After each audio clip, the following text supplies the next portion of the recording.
మాజీ ఎమ్మెల్యే కిలారి రోషయ్య జనసేనలో చేరనున్నారు. రేపు డిప్యూటీ సీఎం జనసేనాని పవన్ కళ్యాణ్ సమక్షంలో పార్టీ కండువా కప్పుకోనున్నారు.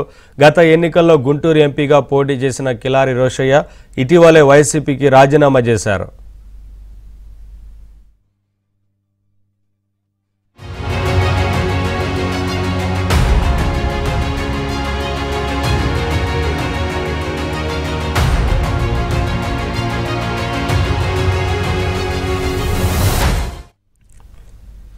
మాజీ ఎమ్మెల్యే కిలారి రోషయ్య జనసేనలో చేరనున్నారు. రేపు డిప్యూటీ సీఎం జనసేనాని పవన్ కళ్యాణ్ సమక్షంలో పార్టీ కండువా కప్పుకోనున్నారు. గత ఎన్నికల్లో గుంటూరు ఎంపీగా పోటీ చేసిన రోషయ్య ఇటీవలే వైసీపీకి రాజీనామా చేశారు.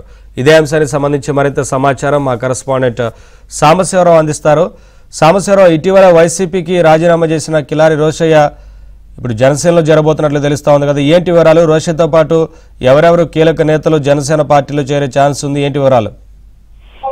నవీన్, గత ప్రభుత్వంలో పొన్నూరు ఎమ్మెల్యేగా పనిచేసిన కిలారి రోషయ్య ఇటీవలే వైసీపీకి రాజీనామా చేశారు. ఆయన రేపు పవన్ కళ్యాణ్ సమక్షంలో జనసేన పార్టీలో కూడా చేరేందుకు సిద్ధమవుతున్నారు. ఆయన రేపు మంగళగిరిలోని జనసేన పార్టీ కార్యాలయంలో జగ్గైపేట మాజీ ఎమ్మెల్యే సామ్యాన్ ఉదయభాన్ తో కలిసి పొన్నూరు మాజీ ఎమ్మెల్యేగా ఉన్న కిలారి రోషయ్యతో పాటు కిలారి రోషయ్య వియంకుడు నెల్లూరు జిల్లా ఒంగోలుకు చెందిన ప్రముఖ పారిశ్రామికవేత్త రవీంద్ర కూడా జనసేన పార్టీలోకి రేపు చేరబోతున్నారు. ఇక వీరితో పాటు గుంటూరు నగరానికి చెందిన వైసీపీ కార్పొరేటర్ నలుగురు ఈ రోజు రాజీనామా చేశారు. ఒక ఎక్స్-అఫీషియో మెంబర్ కూడా రాజీనామా చేసిన నేపథ్యంలో ఈ నలుగురు కార్పొరేటర్లు ఎక్స్-అఫీషియో మెంబరు 5 కూడా రేపు మంగళగిరిలో జనసేన పార్టీలో కూడా చేరేందుకు కూడా రంగం సిద్ధమవుతుంది. ఇక మరికొంతమంది త్వరలో కూడా మరికొంతమంది వైసీపీ కార్పొరేటర్లు వైసీపీకి రాజీనామా చేసి జనసేన టీడీపీలోకి చేరేందుకు కూడా సిద్ధమవుతున్నట్టు కూడా తెలుస్తుంది. మొత్తంగా కిలారి రోషయ్య గుంటూరు జిల్లాలో కాపు సామాజిక వర్గంలో బలమైన నేతగా ఉన్న కిలారి రోషయ్య